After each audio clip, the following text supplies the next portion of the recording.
ئەم کاتتان باش من کامەران حاجی عومەر لەگەڵ هاوکارانم لە باسی ڕۆژ ئێستا لە هەڵەبجەین.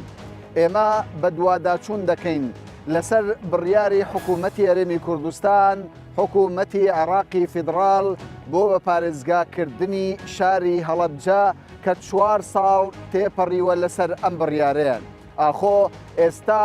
هەڵەبجەیەکان لەم بڕیارەی هەولێر و بەغدا چ سوودێکیان بینیوە؟ ئایا هەڵەبجە بەڕاست بۆتە پارێزگا؟ کێشە و گرفتەکانی بەردەم بە پارێزگابوونی هەڵەبجە چییە؟ لەگەڵمان بن لەم بە دوواداچوونەدا زانیاری تەواو سەبارەت بە کێشە و گرفتەکانی دانیشتوانی هەڵەبجە دەخەینەوە.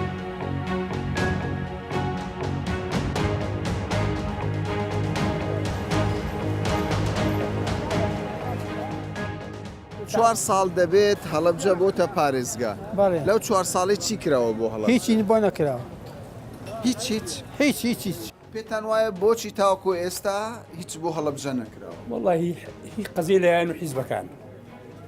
یعنی خەڵکی هەڵەبجە باجی حیزبایەتی؟ ئارە وەڵا باجی حیزبایەتیەتە. بۆچی خەڵکی هەڵەبجە عاجز دیارە لە حکوومەت لە حیزبەکان؟ ئەو عاجزبوونە چییە؟ عاجزبوونەکە ئەوەیە هیچ شتێ بۆ هەڵەبجە ناکرێ. بەس تەنها لە تەلەڤیزۆنە شای تەلەڤیزۆنە حیزبەکان قسەیەکەن و کردداری پێ ناکەن. ئیدە ئەوەی گەورەترین گرفتی ئێوە چیە؟ ئێمە هەندێک جار جێویستی کۆمەڵک گرفت دەبی. گەورەترین گرفتی ئێمە چییە؟ گەنجەکانمان بێکار و کاسبیە. گەنجە خوێندن تەواوەکە لە ماڵە دانیشتووە و حکومە لێی ناپرسێت. ئەوەی کە چاوەڕێ بوون بەدی هات؟ نەوەڵا. بۆچی؟ بۆ بەدی؟ والله ئەو ساز زۆر چاکتر بوو لە ئیسێ. ئێکە پارێزگا بێ بۆ پارێزگا بێ ئیش بکە. هیچ ئیشێکمان ناڕا بەڕێوە هیچیان بۆ نەکردوین چی بکەن بۆم شار چۆن ئیشتان بەڕێوە ئەچان ناو شار قامتان نییە؟ بابمان بێت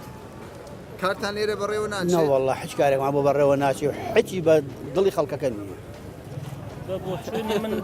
مەسەلەکە مەسەلە سیاسیە. چۆن؟ ئەم حیزبەکە ببنێ ئەو حیزبەکەەوە ئیشی بۆ ناکە، ئەو حیزبەکە ببنێ ئەوە ئیشی بۆ ناکە. بەڵام حکوومەت لێرە هەیە، حکوومەتەکە ئمڕۆ حیزبێ بابڕێەوە. حزب بەڕێوە حیزب نابە بەڕێەوە. مەسەلە نفوزە نفوز. ئەم ئیشی بۆ کە ئەڵێ نفوزەکە من لێوێ نامێنێ ئەوەی کە ئەڵێ نامێنێ. ئەوەیە زیات. باش ئەی نوێنەرانی ئێوە دەنگتان بە نوێنەرانی خۆتان داوە لە پەرلەمانی کوردستان عێراق، ئەوان چی؟ وەڵا هیچ. کێشەتان چی؟ کێشەمان ئەوەیە ئەوەی پێشترش کرابێ ساوە ساوە. تێگەی مەجموعە دایرە بووە کات خۆی دەست پێکراوە لە نیوەیە وەساوە. هەر کەس قسەیەەکە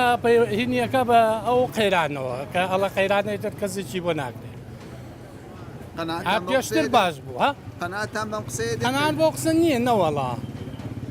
پێویستیتان بە چییە؟ شتێک ئارۆزیان بێ پارەیە، بۆ شتێک ئارۆزیان نەبێ پارە نییە بورجە نییە. هەڵەبجە پێویستی بە چییە؟ پێویستی بەش زۆر شتێ. پێویستی بە قەسەخانی تایبەتێ، پێویستی بە پرۆژی تایبەتێ، ئەو پرۆژانی کە کرد هەڵەبجە پێویستە کۆبڵی خەسەخانی تایبەت. نەجەوازات نەجنسێ هیچ نەگەڕاوەتەوە بۆ هەڵەبجە هیچ شتێک. هەڵەبجە پێویستی بە چییە؟ پێویستی بەسەر بۆ خۆیە، پێویستی بەوەیە کە زەریستانێکی باشی بۆ دانێت ئیشی بۆ بکات، هەرۆ نەبێت بڕیاری دەرکەیت و جێبەجێش نەکرێت.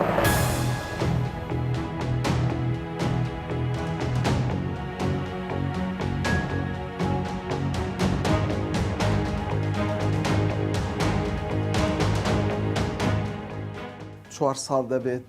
هەڵەبجە بۆتە پارێزگا بە بڕیاری حکوومەتی هەرێمی کوردستان، بەڵام خەڵک دەڵێ هیچ گۆڕانکاریێک دروست نەبوو. سپاس بۆ بەڕێستان بەخێراتن. دیارە 4 ساڵە حکوومەتی هەرێمی کوردستان و دوای ئەوەش حکوومەتی عێراقی ئیتیحادی هەنگاوی جدینراوە لەو لاشەوە بابنین لە حکوومەتی ناوەندەوە بۆ بە پارێزگابوونی هەڵەبجە. بەڵام 4 ساڵەکە خۆ دەزانی تۆ سەری مێژووکە بکات لەگەڵ مێژوویەکا دێت کە پێوترێ قەیران لەسەر هەرێمی کوردستان بەڕینی بجۆموچە، لەگەڵ مێژوویەکا دێت کە دەوترێت شەڕی داعش، لەگەڵ وەزعەکا دێت داعش دێ بەرەو هەولێر، دێ بەرەو سلێمانی، دێ بەرەو کەرکووک، دێ بەرەو خانەقی، دێ بەرەو جەلەولا، دێ بەرەو شەنگال. ئەمە وەزعێکی گەورەی ناهەموارە کە ڕوبەڕووی بابڕین هەم هەرێم بۆتەوە هەم پارێزگای هەڵەبجە بۆتەوە. ئەم دوو قەیرانە گەورە، قەیرانێکیان کە داراییە و لە هەرێما ئیشکالێکی گەوری دەستکردووە، قەیرانی دوومیشان کە مەسەلەی شەڕ و شۆڕ و داعشە، پارێزگای هەڵەبجە لەم قەیرانە بێبەری نییە و بەدەریش نییە. باش، بەڵام لەگەڵ ئەوەشدا بەشێک لە هاوڵاتیان دەڵێن ئەو کاتێک کە هەڵەبجە قەزا بوو و ئێستاش بۆتە پارێزگا هەندێک جار دەڵێن خۆزگەمان بەڕابن. من شتێ بە بەڕێز بڵێم مەسەن شتارێکی وەکو سلێمانی لە ساڵی 1984ەوە هەیە و نزیک بە 150 ساڵی شەوەکو پارێزگایەکەی شارێکی وەکو دووەک لە 69 پارێزگایە یعنی من تۆ گەر مەقابلەی 20 ڕۆژیکە بکەین ئەکاتە 40 ساڵە پارێزگایە بۆ 1970 کاتە 50 ساڵ لە دووە کا پێویست بە ئاو هەیە پێویست بە جادەیە پێویست بە تعمیرەیە پێویست بە نۆژەنکردنەوە هەیە پێویست بە کاروباری ڕێخستنی ڕێگاوبان هەیە هەڵەبجەیەکە 4 ساڵ بێ پارێزگا بێ و لەم 4 ساڵەشە مشکلی اقتصادی نەبوو بێ و شەڕی داعشیش نەبوو بێ ئایا پێویستی بەوە نییە ئاوادان بکرێتەوە سەبارەت بە 4 ساڵەکە چی کرا؟ لەم 4 ساڵە بەڕێز بوو یەکەم حکوومەتی ئێرەم گەوتنی هەنگاو کەنگاوێکی معنەوی گەورەیە بۆ خوێنی شەیدانی هەڵەبجە بۆ خوێنی کەسوکاری چیمیاباران بۆ خوێنی برینەی لە جستەی هەڵەبجە شارە زۆر هەورامان لە دوو شۆڕشە شۆڕشی ئەیلول 1960 شۆڕشی 1976 ئەڵەجیسێ هەڵەبجەی کردووە بە پارێزگا ئەمە یەکێک لە هەنگاوارە جدیەکان دوو پارێزگا بوونی هەڵەبجە کارێکی کردووە لەم 4 ساڵە سەرباریم قەیرانە لە هەڵەبجە پارێزگایە جێگری پارێزگایە بەڕێوەبەری گشتیەکان هەیە لە بەڕێوەبەری گشتی شەیدان بەڕێوەبەری گشتی بۆ شارەوانی ئەڕێن بۆ کارەبا ئەڕێن بۆ ڕێگاوبان ئەڕێن بۆ ئیقامە بە بەڕێز دەڵێم ئەمانە هەیکەلی سەرەتایین هەندێ بەڕێوەبەرایشمانەیە ڕەبتی بە حکوومەتی ئیتیحادیەوە کە تایسە تەشکیل نەبوون چی کراوە ئێستا لە هەڵەبجە مەکتەب هەیە ڕەوزە هەیە باخچە هەیە دووسایدی پێشتر نەبوو کە بەڕێز دەڵێم چۆن پێش نەبرسەری قایمقامەتەکانیش هابووە کە ئەمانە هەیە و نەبێ خوانەخواسە ئەم تیمەی ئێمە کرد بێتیان کە ناومان ئازاد تۆفیق و کاک شێخکاوە و بەڕێز قایمقام نوخشەخان و بەڕێز مدیری ناحی بەمو کاک عادل و بەڕێز مدیری ناحی بیارە کاک حەمید و بەڕێز مدیری ناحی سیروان کاکێمن و بەڕێز مدیری ناحی باوڕێن خورمال کاکسم کۆبێ ئەم تیمە نین تیمەکانی پێش منش کردویانە بۆیە هەنگاوەکان سەرەتایین بە بەڕێز بڵێم هەنگاوی سەرەتایی دائیمە دیارە لە کۆتاییەوە تۆ ئەگەر ئیمتیحان لە دەبێت 89 بێنی زۆر بیمی بەڵام 5 ڕاست نیت هەڵەبجە لانی کەم 5 هەیە لەدە واتە هەڵەبجە لە مەسەلەی پارێزگابوونا سوپاس بۆ خۆش ڕاست نییە من تەنیا قسەی هاوڵاتیان دەگوازمەوە ینی هاوڵاتیان دەڵێن تاوکو ئێستاش بەشێک لە مامەڵەی حکومیمان ئێمە لە سلێمانی ڕاست بۆ چونکە ئێمە کۆمەڵی مدیریەتمان هەیە مەسەن مدیریەتی ئامی ڕێگاوبانمان هەیە مدیریەتی ئامی ڕێگاوبان یەک مدیریەت هەیە لە سلێمانیا لێرە نیمانە بەڵام ئێمە چوویتە لای بەڕێز کاک دەرباز وتی با هەموو هاوکارەکانی با بڵین کە لەگەڵ مدیریەتی ئامی ڕێگاوبانی سلێمانیەکەین ئیمتیازەکەی کارەکەی پێویستەکانی بۆ ڕێگاوبانی هەڵبژداگیر بکەین ئەمە یەک دوو کۆمەڵی مدیریەتی ئامی ترمان هەیە کە لە پەیوەندی بە حکوومەتی ناوەندەوەیە بە حکوومەتی اتحادی هەیە مثلا تو ئیقامەت هەیە مثلا تۆ پاسپۆرت هەیە مثلا تۆ کارتی نیشتیمانیت هەیە ئێمە تەمیلەکەشی لێوێ بێ و ئەبێ معاشەکەشی لێ بێ و ئەبێ موشەکەشی لێ بێ بۆیە بەڕاستی بە بەڕێز دەڵێم 4 ساڵ مدەیەکی زۆر کەمە تاکو حکوومەتی هەرێم یاکو حکوومەتی دەوڵەتی عێراقی اتحادی یاخود پارێزگای هەڵەبجە بێ بە پارێزگایەک کە سیمای پارێزگا باشیەوە بێ ئێمە باسمان لە ڕابردوو کرد بە باس لە ئایندە گەورەترین گرفتی هەڵەبجە نەبوونی بودجەیەکی دیاری کراوە بۆ ئاوەدانکردنەوەی هەڵەبجە سەبارەت بە بودجە ینی پەرلەمانی کوردستان وەک پێویست کاری کردووە بودجەی بۆ تەرخان کراوە یاخود ئەو بودجەیە کە پێویست دەکات بۆ هەڵەبجە دەبێت چەند بێت بەسەری بودجەی چەکەی لە مەسەلە گرنگەکان بۆ چونکە بودجی دەوڵەتی عێراقی کە دیاری ئەکرێت لە پەرلەمانی عێراق بودجی هەرێمی کوردستانی کرد لە هەرێمی کوردستانە بۆ نەکبەتی ئێمە ئەمساڵ هەر هەولێر هەر سلێمانی هەردووە حساب کراوە هەڵەبجە حساب نەکراوە بەڵام دیسان غەدر لە هەڵەبجە بەڵام دیسان غەدر لە هەڵەبجە کراوە بەڵام ئێمە نوێنەری فراکسیۆنەکانمان فراکسیۆنی سەوزە زەردە شینە سوورە سپیە واتە گۆڕانە کۆمەڵە یەکگرتووە جێتیە پارتیە هاوپەیمانیە خۆشبەختانە بە هەموو ئایدیاکی جیاوازیانەوە خۆشبەختانە بە هەموو تێڕوانێکی فکری و سیاسی جیاوازیانەوە لەسەر هەڵەبجە لەسەر قەزەی هەڵەبجە لەسەر پرسی هەڵەبجە کۆکن بۆیە هەر هەمویان دیفاعیان لەسەرەوە کردووە و شەڕێکی زۆر قارەمانیان کردووە و لەسەر بودجە لەناو پەرلەمانە و لەگەڵ دەوڵەتی عێراقی اتحادی کە هەرچۆنێ بووە لە جیاکردنەوەی بودجە هەرێمی کوردستان بودجەیەکی نسبیش بێ بۆ هەڵەبجە دانرێت بەرهەم هەبووە لەو پێم وایە ئەبێت چکەکەوتە ساڵی داهاتوو بۆ حکوومەتی عێراقی بە تەواوی تەشکیل نەبووە زۆر قەرارات هەیە ئێستاش لەوێ دەڵمەیە ئێستا خولی پێنجەمی پەرلەمان دەست بەکار دەبێت و ئێمە لە سەری ساڵی میزانی تایبەت تەرخان دەکرێت بۆ پارێزگاکان عێراق غەدری کردووە چاوەڕێ ناکرێت هەرێمی کوردستانیش غەدر لە پارێزگای هەڵەبجە باش کەوایە لە ماستەر پلانی ئێوە بۆ جێبەجێکردنی ماستەر پلانی ئێوە پێویستیتان بە چەندە داواکاریتان چێ بۆ پەرلەمانی کوردستان وە بۆ حکوومەتی داهاتووی هەرێمی ئێمە ئەو یاداشتە تاوان سێکتەری پەروەردە لە سێکتەری سەحا لە سێکتەری شارەوانی لە سێکتەری زراعە بۆ سێکتەرەکانی کە جیامان کردێتەوە و هەمووی بە بەرنامە ڕێژکراوە بە خاڵ لە هەمووی ضروری تر چێ ئێستا بۆ هەڵەبجە هەڵەبجە لەمەی زۆرتر یەکەم ئەو مەسەلەی موچە ڕەبتی باموێتی بجەیەکی تایبەتی هەبێ ئێمە بتوانین ئیعمال بکەین ئیعمال ڕەبتی بە دووشتۆی یەکەمیان بینەی تەحتیە دووەمیان ئاوەدانیە یعنی من ئەمەوێ پردێکمەیە تەواوی بکەم کە 25 میلیۆن دلاری دەوێت ئەوە بێ حکومەتی هەرێم بیکاو ئێمە بین بەجێتی بەڵام مەبلەغێک دیاری نەکراوە ناوە ئیشی بززمانەوە ئیشی تەندەراتەوە ئیشی با بڵین دەرخستەکانەوە ئیشی چون ناو دنیای مەقاولات و ناو شەریکاتەوە ڕەتی بێوە نیە میوە حکومەتی هەرێمی کوردستان بڕیارەدا بەڵێ پردی تۆ خۆت تەواو دەکەین کە لە دەربەنی خانەوە پێشەوە بچیتە زەڕای نوێڵەبجی تازە و سەی سایق و بگەڕێتەوە لێوێ دی بۆ هەڵەبجە ئەمە کارێکی باشە بەڵام لە ڕووی کردارەوە لە واقعدا ئەو شتە بەرجەستە نەبوو آخر خۆ ئەمە یەکشی لە هەیە عفوم کە ڕۆتینیات لە حکومەتی هەرێمە هەمووی کوشتووە باش بەڕێز وەزیر ئەمری لەسەر دەرەکات تایەتە خوارە 20 ڕۆژێ و 50 ڕۆژێ ئەوە ئیشکالە باشە دو پرسیارم ئەوە دەبێت ئێوە وەکو پارێزگاری هەڵەبجە بۆ پرۆژە خزمەت گوزاریەکان بودجەیەکی تایبەتان لە بەردەستدا ئێستا ڕووداوێکی لە ناکاو دروست بێت بەڕاست ئێوە خاون بودجەی خۆتانن نەخێر خاوەنی 1 دینار نین بۆ هیچ پرۆژەیەک لێستا لە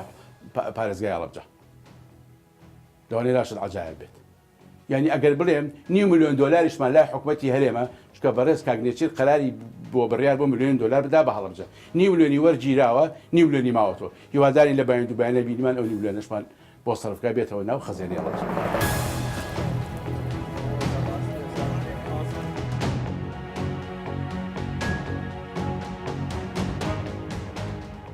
حکومەتی هەرێمی کوردستان 4 ساڵ لەمەوبەر هەڵەبجەی وەکو پارێزگا ناسا بەڵام لە هەڵەبجە خەڵک ناڕازیە خەڵک دەڵێن دوای ئەم 4 ساڵە حکوومەتی هەرێمی کوردستان کە سەرک وەزیرانەکەی پارتیە هیچی بۆ نەکراوە. سوپاس بەخێر بێن هەڵەبجە لە دوای 4 ساڵە کۆمەڵێک لە دامەزراوەکانی بە پارێزگابوونی تیا دامەزراوە ئێستا لە هەڵەبجە پارێزگار هەیە مؤسساتی حکومیمان هەیە ئێمە لە هەڵەبجە ژمارەیەکی زۆر لە دامەزراوەکان دامەزراوە تەنانەت کۆمەڵێک لە دامەزراوە سیادیەکانی وەکو لە ئێستاە بەڕێوەبەرەتی گومرگ کە سیادیە سەر بە عێراق گەڕاوەتەوە بۆ هەڵەبجە لە ئێستاە کار بەوە کرێت کە بەڕێوەبەرەتی پاسپۆرتی هەڵەبجە بکرێتەوە کە لە هەڵەبجە ڕاستەخۆت و پاسپۆرت بتوێ پاسپۆرتێک دەربێنی پاسپۆرت دەربێنی کامە سیادیە پەیوەندی بە مەرکەزەوە هەیە لە ئێستاە بکرێتەوە کۆمەڵێک لە دامەزراوەکانی تر ئەوەی کە گرفتە بەڕای من گرفتێکی یاساییە گرفتە یاساییەکە بریتە لەوەی هەڵەبجە هەتا ئێستا لە ئاستی هەرێمی کوردستان وەکو پارێزگا ناسێنراوە لە ئاستە عێراقەکە تا ئێستا عێراق 18 پارێزگایە هەڵەبجە نەچۆتە زمنی تەرتیبی پارێزگاکانی عێراقەوە ئێمە باس لە هەرێمی کوردستان بکەین ڕاستە لە عێراقە و بودجەیەکی تایبەت تەرخان دەکرێت بۆ هەموو پارێزگاکان بەڵام خەڵکی هەڵەبجە ئەوەندەی چاوی لە حکوومەتی هەرێمی کوردستان ئەوەندە چاوی لە بەغدا نییە بۆچی حکوومەتی هەرێمی کوردستان تاوەکو ئێستا نەیتوانیوە بودجەیەک دابین بکات بۆ ئەو پارێزگایە لە حکوومەتی هەرێمی کوردستان بودجەی پەرەپێدانی پارێزگاکانمان نییە بە هیچ شێوەیەک هیچ پارێزگایەکمان نییە بە تەنها بودجەی پەرەپێدانی لە حکوومەتی هەرێمی کوردستان هەبێت لە حکوومەتی عێراقی بودجەیەکی هێنای بودجەی پەرەپێدانی پارێزگاکانە بۆ 3 پارێزگای هەرێمی کوردستان هاتووە لەبەر ئەو هۆکاری کە باسم کرد تا ئێستا هەڵەبجە وەکو پارێزگایەک لە عێراق نەناسێنراوە هەڵەبجە لە لیستی بودجەی پەرەپێدانی پارێزگاکانە نەبووە تا ئێستا تەنانەت لە ناو میزانیە ئاماژەی پێ نەکراوە لە جارەکانی پێشوو ئاماژەی پێکرا ئەنووسرا لە میزانی شاری سلێمانی 2 ملیار دینار ینی وەکو جۆرێک نازانم ینی وەکو لایەنێکی سۆزداری 2 ملیار دینار کە 2 میلیۆن دلار کەمترەکە تەرخان کرابوو لە میزانی سلێمانی بۆ هەڵەبجە ئەم جارە هەڵەبجە هەر وەکو پارێزگا ناوی نەهێنرا لە لە تەواوی بودجەی پارێزگای سلێمانی 2 میلیار دینار بۆ پارێزگای هەڵەبجە تەرخان لە میزانی پێشووی عێراق لە میزانەیە هەڵەبجە ناوی نەهێنرا وەکو پارێزگا هیچ بڕەپارێکشی بۆ تەرخان نەکراوە بابینە سەر کێشە و گرفتی هاوڵاتی هاوڵاتیان لە هەڵەبجە دەڵێن بێکار هاوڵاتیان دەڵێن ڕەوشی پەروەردە وەک پێویست نییە ڕەوشی تەندروستی وەک پێویست نییە ڕێگاوبان هیچ نییە دەڵێن هەڵەبجە فەرامۆش کراوە و دەڵێن هەموو حزبەکان شتی بەرپرس نەوەک تەنیا لایەن من ئەمە بەرگری ناکەم لە حکوومەتی هەرێمی کوردستان کە سەرۆکی حکوومەتی کوردستان ڕێزدار نێچیروان بارزانیە بەڵام هەڵەبجە چۆن لە کەرتی پەروەردە فرامۆش کراوە لە کاتێکا دوو جارە لەسەر یەکەمی هەرێمی کوردستان لە ناو شاری هەڵەبجەیە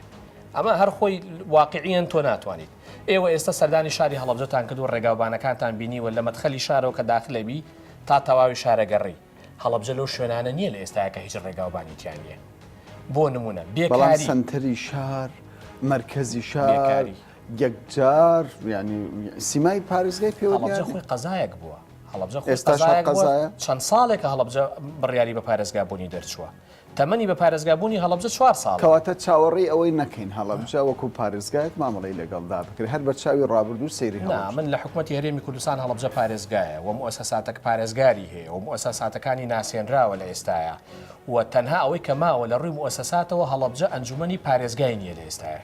ڕێژەی بێکاری زۆرترین ڕێژە تۆمار کراوە لە هەڵەبجەیە خەڵکێک ئێمە هاوڵاتی باسدەوە دەکات لەم ساڵدا زیاتر لە 1000 خێزان ڕووی لە سلێمانی کرد بە دڵنیاییەوە ڕێژەی بێکاری لە شاری هەڵەبجە لە هەموو شارەکانی تر زیاترە بۆ و ڕەنگە ئەوە پێکاتە و جۆرافیای هەڵەبجە بەشێکی بێت و بۆ ئەمەش بەڕاستی من لێرە وەکو لایەنێکی حکومی قسە ناکەم ینی من نە پارێزگارم نە قایمقامی هەڵەبجەم تاسەوەرەکەم بۆ پرسیارەتان ئاراستی ئەوان کردبێ بەڵام وەکو حیزبێکی سیاسی کە ئێمە لە ئێستاە حزبێکی سیاسی باڵە دەست لە هەرێمی کوردستان کە ئێوە ئیدارەی حکوومەت دەکەن یعنی پرسیار لێرەدا ئەوەیە خەڵک دەڵێ لە هەڵەبجە حزب ئیدارە ئەو شارە دەکەم تا چەند ڕاستە ئەگەر بینە سەرەوە ینی حیزبیانە جوابی پرسیارەکە بم وەکو پارتی دیموکراتی کوردستان ڕەنگە ئێمە پشکی شێرمان بەرنەکەوێت لەم حاڵەتە ڕاستە ئێمە لە ڕاستی هەرەمەکە سەرۆکی ئەنجومەنی وەزیران جێگری سەرۆکی پارتی دیموکراتی کوردستان و ڕێزدار کاک نەچیروان بارزانیە بەڵام لە واقعی حاڵ لە ڕووی ئیداری لە کابینەکانی پێشووە تا ئێستش ئوموری ئەم زۆنە زیاتر بەدەست یەکێتی نیشتیمانی کوردستان بووە ئەمە واقعە ینی ناتوانین لێلابین لەم حاڵەتە بۆیە لەمان ڕەنگە پارتی دیموکراتی کوردستان پشکی شێری بەر نەکەوێت بۆچی هەڵەبجە ئاوادانتر نییە لە هەولێر ئاوادانتر نییە لە دوهۆک ئاوادانتر نییە لە سلێمانی بۆ ئەمە ئێمە وەکو پارتی پشکی شێرمان بەر ناکەوێت تەسەوڕەکەم ڕەنگە جوزئێکی زۆر کەمی بەرەوە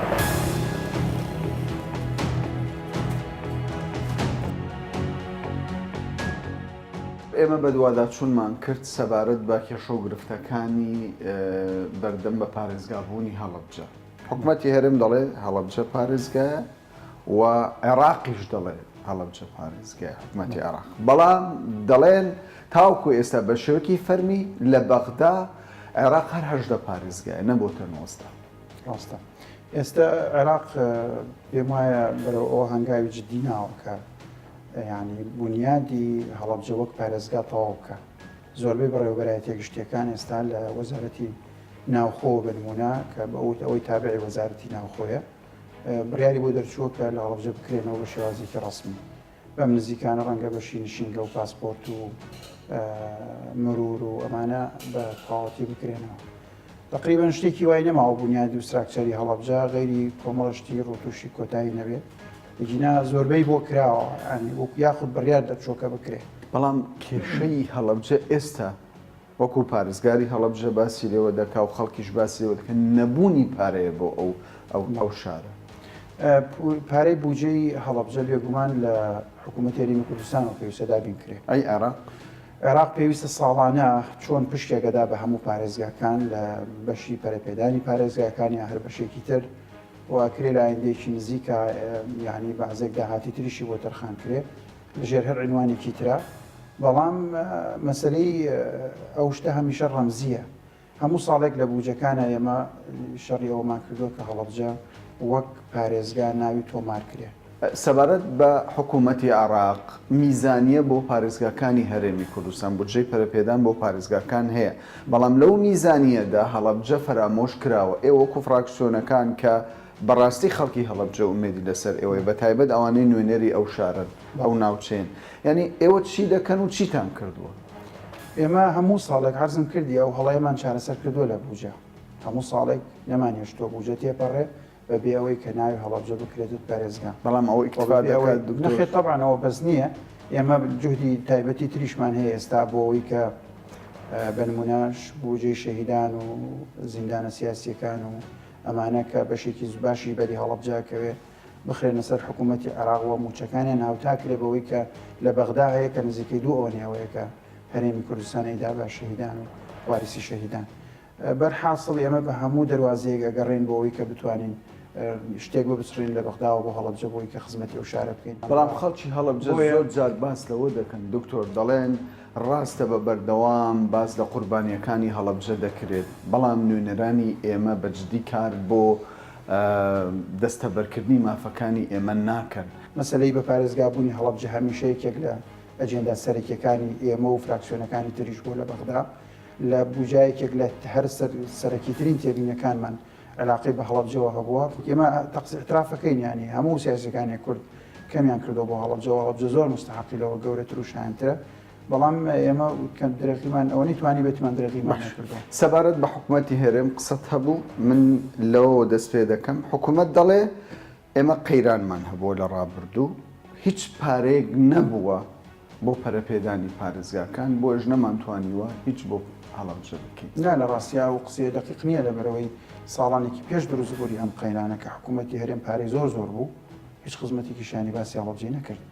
ئەگەر لە دوای 2004 و دابەزینی نەوتەوە هاتنی داعشەوە کۆمەڵە قەیرانی دارایی لە عێراق و لە هەرێمیش دروست بوو بێ ئەمە بیانی ئەو چەند ساڵە بە ئەی ساڵانێکی درێژیشە بوو کە ئەو بیانوە نەبوو لەزەو خزمەتش کە شانی چێ بەرپرسە بەڕای تۆ حکوومەتی هەرێم بەرپرسە طبعا یەکێتی و پارتی حزبەکان بەرپرسێتی و پارتی بە تایبەتی هیچ کەسێک وەکو حکومڕان لە کوردستانە ناتوان لە غێرێکی پارتی باز بکرێت ئەمە حقیقەتش کە بڕیار و دەسەڵات و چەک و پارە و هەموو شتێک تا ئەم لە ئایندەی هەڵەبجە چۆن دەبینن خەریکە خەڵک یعنی بڕوا بەوە ناکە سیاسیەکان شتێک بۆ هەڵەبجە بکەن ئەوانەی کە دەستەڵاتیشیان لەبەردەستە قەناتم وایە هەڵەبجە و مافی هەڵەبجە کەوتوتە سەرسکەی سروشتی خۆی و کەم بێ و زۆر بێ و درەنگ بێ و زوو بێ بە مافەکانی خۆی هەرێگا خەڵک نابێ بێ ومێد بن بەڵام هیچ مافێکی نادرێ ماف ئەسەر